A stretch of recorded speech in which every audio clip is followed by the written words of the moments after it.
3 biblical principles to overcome fear and take action. What is fear? It's that voice in your head that says, you're not good enough, or what if you fail? But what if I told you there's a story in the Bible that can help you silence that voice?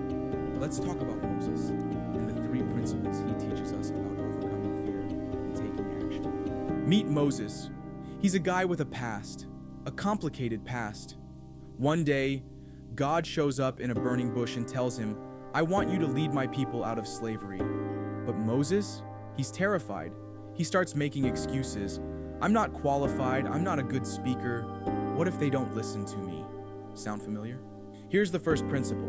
Your past doesn't define you. Moses thought his mistakes disqualified him, but God didn't see a failure. He saw a leader. Whatever your past looks like, it doesn't have to hold you back.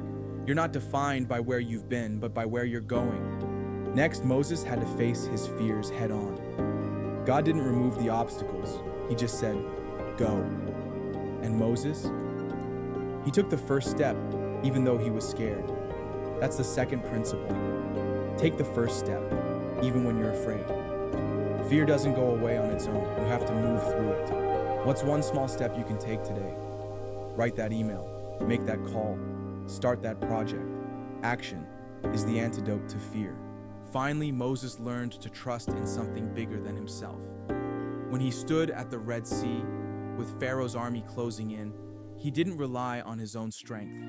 He trusted God, and the impossible happened. That's the third principle. Trust in a higher power. You don't have to have all the answers.